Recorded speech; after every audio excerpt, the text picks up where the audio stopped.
जय श्री कृष्ण। राधे राधे। आज हम श्रीमद् भागवत गीता जी के 6ठे अध्याय का पाठ करेंगे। ओम श्री परमात्मने नमः। 6ठा अध्याय। उसके उपरांत श्री कृष्ण महाराज बोले, हे अर्जुन, जो पुरुष कर्म के फल को न चाहता हुआ करने योग्य कर्म करता है वह सन्यासी और योगी है, और केवल अग्नि को त्यागने वाला सन्यासी योगी नहीं है, तथा केवल क्रियाओं को त्यागने वाला भी सन्यासी योगी नहीं है। इसलिए हे अर्जुन, जिसको सन्यास ऐसा कहते हैं उसी को तू योग जान, क्योंकि संकल्पों को न त्यागने वाला कोई भी पुरुष योगी नहीं होता। समत्व बुद्धि रूप योग में आरूढ़ होने की इच्छा वाले मननशील पुरुष के लिए योग की प्राप्ति में निष्काम भाव से कर्म करना ही हेतु कहा है, और योगारूढ़ हो जाने पर उस योगारूढ़ पुरुष के लिए सर्व संकल्पों का अभाव ही कल्याण में हेतु कहा है। जिस काल में न तो इंद्रियों के भोगों में आसक्त होता है तथा न कर्मों में ही आसक्त होता है, उस काल में सर्व संकल्पों का त्यागी पुरुष योगारूढ़ कहा जाता है। यह योगारूढ़ता कल्याण में हेतु कही है। इसलिए मनुष्य को चाहिए कि अपने द्वारा अपना संसार समुद्र से उद्धार करे और अपने आत्मा को अधोगति में न पहुँचावे, क्योंकि यह जीवात्मा आप ही तो अपना मित्र है और आप ही अपना शत्रु है, अर्थात और कोई दूसरा शत्रु या मित्र नहीं है। उस जीवात्मा का तो वह आप ही मित्र है कि जिस जीवात्मा द्वारा मन और इंद्रियों सहित शरीर जीता हुआ है, और जिसके द्वारा मन और इंद्रियों सहित शरीर नहीं जीता गया है, उसका वह आप ही शत्रु है, शत्रु के सदृश शत्रुता में बरतता है। हे अर्जुन, सर्दी गर्मी और सुख दुखादिकों में तथा मान और अपमान में जिनके अंतःकरण की वृत्तियाँ अच्छी प्रकार शांत है, अर्थात विकार रहित है, ऐसे स्वाधीन आत्मा वाले पुरुष के ज्ञान में सच्चिदानंद घन परमात्मा सम्यक प्रकार से स्थित है, अर्थात उसके ज्ञान में परमात्मा के सिवा अन्य कुछ है ही नहीं। ज्ञान विज्ञान से तृप्त है, अंतःकरण जिसका तथा विकार रहित है स्थिति जिसकी, और अच्छी प्रकार जीती हुई है इंद्रियां जिसकी, तथा समान है मिट्टी पत्थर और सुवर्ण जिसके, वह योगी युक्त अर्थात भगवत की प्राप्ति वाला है। ऐसे कहा जाता है, जो पुरुष सुहृद मित्र वैरी उदासीन मध्यस्थ द्वेषी और बंधुगणों में तथा धर्मात्माओं में और पापियों में भी समान भाव वाला है, वह अति श्रेष्ठ है। इसलिए उचित है कि जिनका मन और इंद्रियों सहित शरीर जीता हुआ है, ऐसा वासना रहित और संग्रह रहित योगी अकेला ही एकांत स्थान में स्थिर हुआ निरंतर आत्मा को परमेश्वर के ध्यान में लगावे। शुद्ध भूमि में कुशा मृगछाला और वस्त्र है उपरोपरि जिसके, ऐसे अपने आसन को न अति ऊंचा और न अति नीचा स्थिर स्थापन करके और उस आसन पर बैठकर तथा मन को एकाग्र करके चित्त और इंद्रियों की क्रियाओं को वश में किया हुआ अंतःकरण की शुद्धि के लिए योग का अभ्यास करें। उसकी विधि इस प्रकार है कि काया सिर और ग्रीवा को समान और अचल धारण किए हुए दृढ़ होकर अपनी नासिका के अग्रभाग को देखकर अन्य दिशाओं को न देखता हुआ और ब्रह्मचर्य के व्रत में स्थित रहता हुआ भय रहित तथा अच्छी प्रकार शांत अंतःकरण वाला और सावधान होकर मन को वश में करके मेरे में लगे हुए चित्त वाला और मेरे परायण हुआ स्थित होवे। इस प्रकार आत्मा को निरंतर परमेश्वर के स्वरूप में लगाता हुआ स्वाधीन मन वाला योगी मेरे में स्थित रूप परमानंद पराकाष्ठा वाली शांति को प्राप्त होता है। परंतु हे अर्जुन, यह योग न तो बहुत खाने वाले का सिद्ध होता है और न बिल्कुल न खाने वाले का, तथा न अतिशयन करके स्वभाव वाले का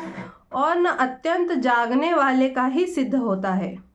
यह दुखों का नाश करने वाला योग तो यथा योग्य आहार और विहार करने वाले का तथा कर्मों में यथा योग्य चेष्टा करने वाले का और यथा योग्य शयन करने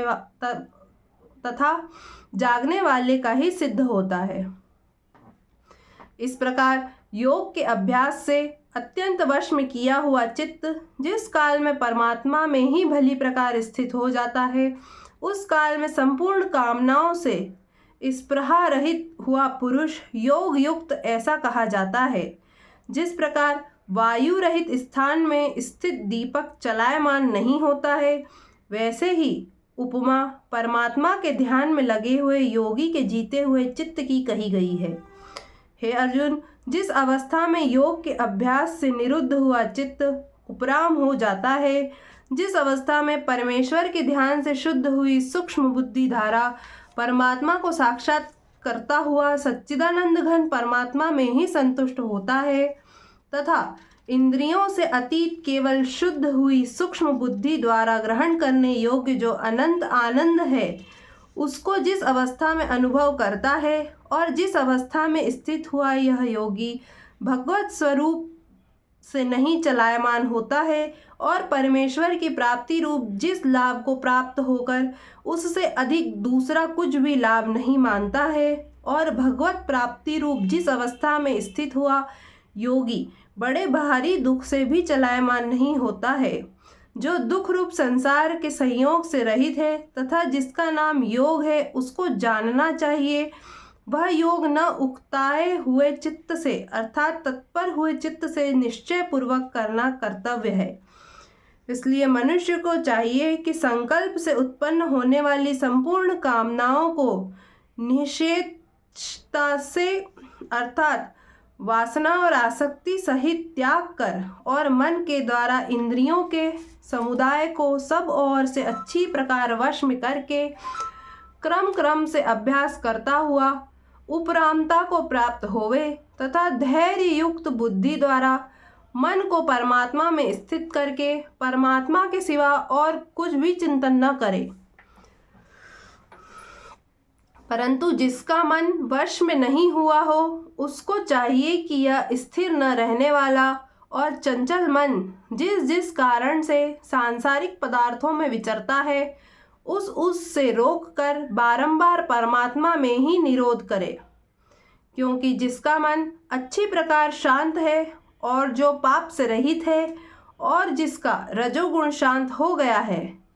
ऐसे इस सच्चिदानंद घन ब्रह्म के साथ एक ही भाव हुए योगी को अति उत्तम आनंद प्राप्त होता है।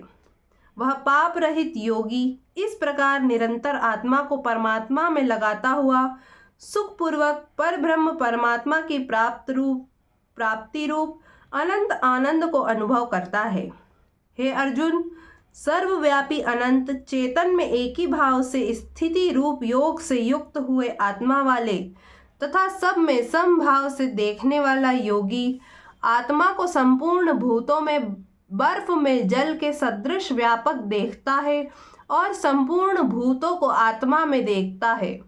अर्थात जैसे स्वप्न से जगा हुआ पुरुष स्वप्न के संसार को अपने अंतर्गत संकल्प के आधार देखता है, वैसे ही वह पुरुष संपूर्ण भूतों को अपने सर्वव्यापी अनंत चेतन आत्मा के अंतर्गत संकल्प के आधार देखता है। जो पुरुष संपूर्ण भूतों में सबके आत्मरूप मुझ वासुदेव को ही व्यापक देखता है और संपूर्ण भूतों को मुझ वासुदेव के अंतर्गत देखता है, उसके लिए मैं अदृश्य नहीं होता हूँ और वह मेरे लिए अदृश्य नहीं होता है, क्योंकि वह मेरे में एक ही भाव से स्थित है। इस प्रकार जो पुरुष एक ही भाव में स्थित हुआ संपूर्ण भूतों में आत्म रूप से स्थित मुझ सच्चिदानंद घन वासुदेव को भजता है, वह योगी सब प्रकार से बरतता हुआ भी मेरे में ही बरतता है, क्योंकि उसके अनुभव में मेरे सिवा अन्य कुछ है ही नहीं। हे अर्जुन, जो योगी अपनी सादृश्यता से संपूर्ण भूतों में सम देखता है और सुख अथवा दुख को भी सब में सम देखता है, वह योगी परम श्रेष्ठ माना गया है। इस प्रकार भगवान के वाक्यों को सुनकर अर्जुन बोले, हे मधुसूदन, जो यह ध्यान योग आपने समत्व भाव से कहा है, इसकी मैं उन मन के चंचल होने से बहुत काल तक ठहरने वाली स्थिति को नहीं देखता हूँ। क्योंकि हे कृष्ण, यह मन बड़ा चंचल और प्रमथन स्वभाव वाला है तथा बड़ा दृढ़ और बलवान है। इसलिए इसका वश में करना मैं वायु की भांति अति दुष्कर मानता हूँ। इस प्रकार अर्जुन के पूछने पर श्री कृष्ण भगवान बोले, हे महाबाहो, निसंदेह मन चंचल और कठिनता से वश में होने वाला है, परंतु हे कुंती पुत्र अर्जुन, अभ्यास अर्थात स्थिति के लिए बारंबार यत्न करने से और वैराग्य से वश में होता है। इसलिए इसको अवश्य वश में करना चाहिए,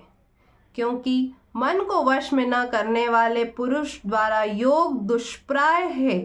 अर्थात प्राप्त होना कठिन है, और स्वाधीन मन वाले प्रयत्नशील पुरुष द्वारा साधन करने से प्राप्त होना सहज है। यह मेरा मत है। इस पर अर्जुन बोले, हे कृष्ण, योग से चलायमान हो गया है मन जिसका, ऐसा शिथिल यत्न वाला श्रद्धायुक्त पुरुष योग की सिद्धि को अर्थात भगवत साक्षात्कार को न प्राप्त होकर किस गति को प्राप्त होता है।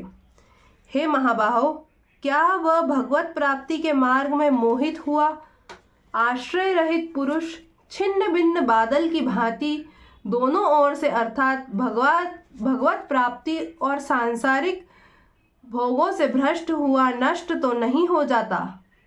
हे कृष्ण, मेरे इस संशय को संपूर्णता से छेदन करने के लिए आप ही योग्य हैं, क्योंकि आपके सिवा दूसरा इस संशय का छेदन करने वाला मिलना संभव नहीं है। इस प्रकार अर्जुन के पूछने पर श्री कृष्ण भगवान बोले, हे पार्थ, उस पुरुष का न तो इस लोक में और न परलोक में ही नाश होता है, क्योंकि हे प्यारे, कोई भी शुभ कर्म करने वाला अर्थात भगवत अर्थ कर्म करने वाला दुर्गति को नहीं प्राप्त होता, किंतु वह योग भ्रष्ट पुरुष पुण्यवानों के लोकों को अर्थात स्वर्गाधिक उत्तम लोकों को प्राप्त होकर उनमें बहुत वर्षों तक वास करके शुद्ध आचरण वाले श्रीमान पुरुषों के घर में जन्म लेता है।